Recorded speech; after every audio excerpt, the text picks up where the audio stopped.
The Shooting Star jet-propelled planes are built by Lockheed and use Allison engines. They were originally termed P-80C. The letter P indicates pursuit. As these planes are designed for gun mountings and thus will be used as fighters, they are designated F-80C. The cockpit is both refrigerated and heated, thus protecting the pilot under all air conditions. Naturally, an oxygen system is essential, and the mask is part of each pilot's gear.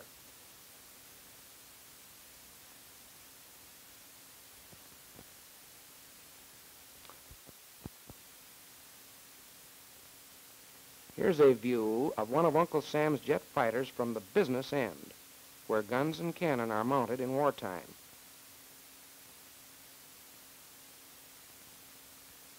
And now let's watch the ground crew start one of these speed demons. The men approaching the picture are the crew chiefs preparing the aircraft for flight before a pilot takes it up. The man calling into the cockpit is a crew chief on the aircraft, Sergeant Greenwood. And the yellow cart you see on the right-hand side of the aircraft is a generator used as auxiliary power unit to start the aircraft to keep from draining the batteries as the initial start is made. The man on the outside taking care of the ladder as soon as the start is made will remove the ladder and stand back prior to the aircraft leaving the taxi line. Now the APU has been plugged in. It is now being started by the crew chief by the yellow power unit. As soon as he gets full power on that, the crew chief, Sergeant Greenwood, will start to energize his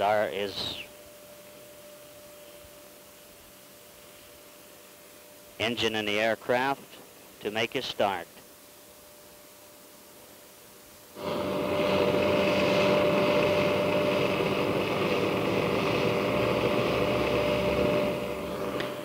The sergeant in the cockpit now is checking to make sure that the engine is ready to start, and is approximately, the start has been made. The starter is still held until this aircraft reaches desired RPM, at which time the yellow APU will be disconnected. Now the man in the cockpit is watching his tailpipe temperature, also watching his instrument.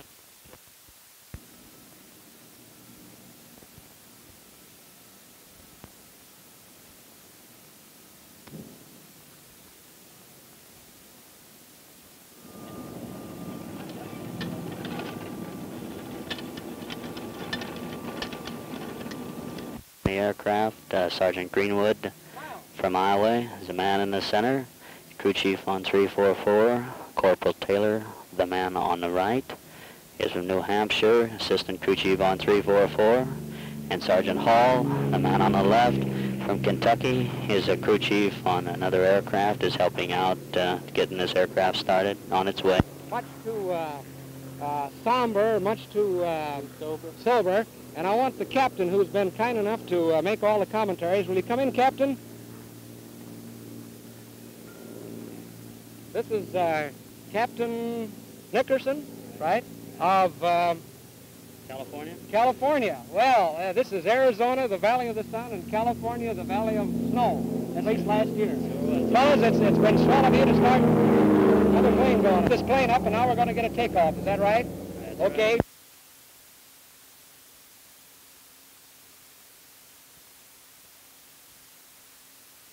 And with the jet engines operating at taxi speed, the brakes are released and the plane begins to move forward toward the takeoff and landing strip.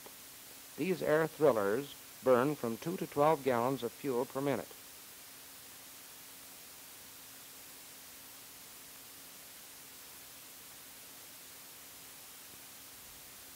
With over 2,600 acres available at Williams Field, 900 pilots are being trained per year.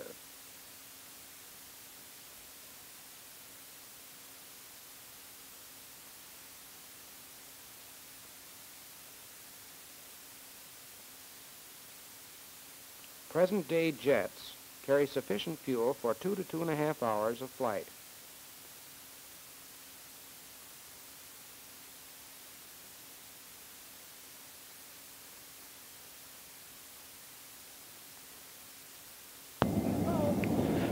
Field, and Lieutenant Clyde Whaley is taking off in a TF-80C with a passenger from headquarters of the Flying Training Command for orientation. This is a view of the flight line at Williams Air Force Base, the North or F-80 section. The aircraft parked here are used entirely for training of aviation cadets, all of whom have just finished training in the AT-6, an airplane that has a high speed of approximately 150 miles an hour. This is the famed Acrojet team composed of instructors from Williams Air Force Base, the Fighter School, United States Air Force. Leading is Captain Swede Jensen. On one wing, Lieutenant Mike Smolen. The other wing, Lieutenant Jones Bolt. And in the rear position is Captain W.K. Selenger. They're now pulling up into a formation slow roll. This is the only military acrobatic team that does an in-place slow roll, wherein all the airplanes maintain their same position.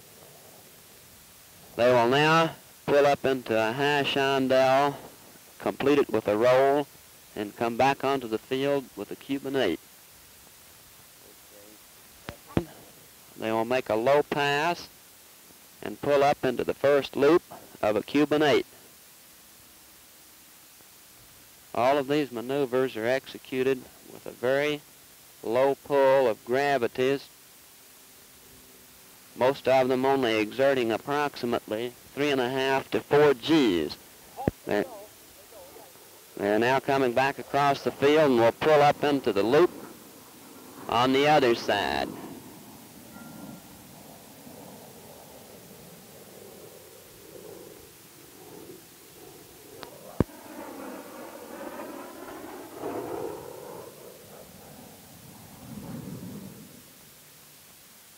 Now when they come back, they'll duplicate that just about on the other side.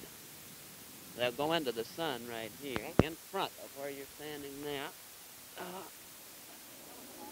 Okay, they're now out of their Cuban 8. Their next maneuver will very probably be a loop. All the way through, back over, and at that time they will probably do a bombshell where they all split up in a vertical roll. These aircraft are never more than about 3 feet apart, mainly because it would be very dangerous for them to be separated any farther than that. One aircraft attempting to catch up would be very disastrous. As long as they can maintain that close formation, they can tell exactly what they're doing. Incidentally, the man flying that last position in the middle is 33 years old. This is the third leaf of the clover leaf. It is impossible to follow them all the way across the top because they keep on coming back toward the camera as they finish up each loop. You notice they're still glued together. Can you get them coming down? Good. That is the last loop of the clover leaf. The next maneuver should be their bombshell.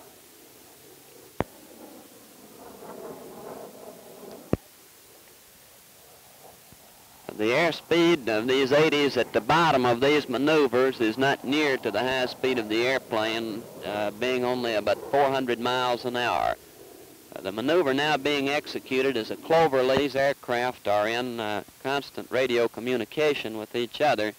However, this only helps to make positive warning to the wingmen as to what the next maneuver will be. The lone 80 there is Lieutenant Mike Smolen, who never fails to end up with at least 6 vertical rolls as he goes back up to altitude. This is the end of the show proper. However, it's a pretty good show to watch them peel off to land when they come back. You notice there's 2, 3, 4, only 4 today.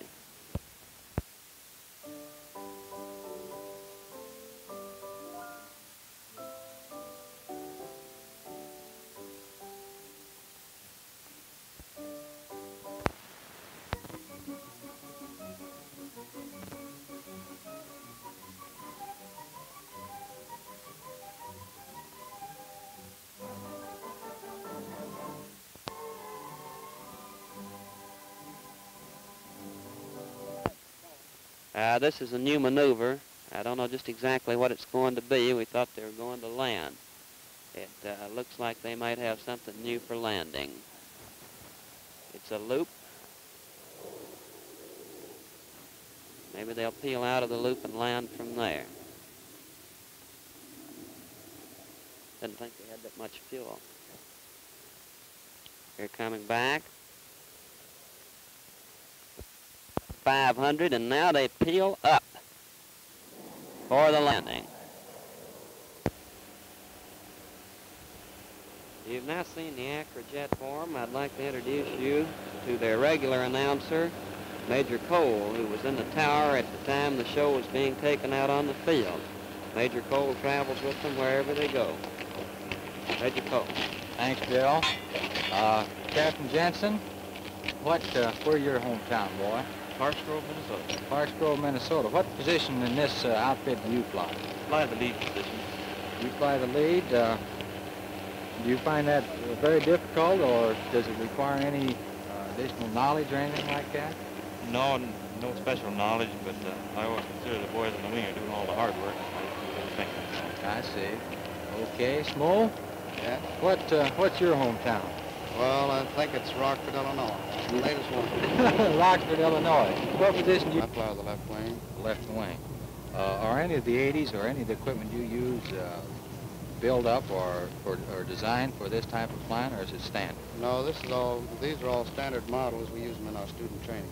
So you use them every day for student training and so forth. That's right. I see. Jonesy, where are you from? Greenville, South Carolina. I see. After I listen to you talk for a minute, that's easily seen. What position do you fly, boy? Right wing. You fly the right wing. T6, put them right in the 80 with the 4 rides. Did very well. I mean, they come right out of the T6 and land off basic and then into the 80. 3 or 4 rides between the solo. Get 3 or 4 rides. Dual place 80. I see. You have find it very difficult? Do they find it difficult on the No, position sir. or not? First ride they find it a little different, but it's much easier to fly and much quieter, and they enjoy it. I see.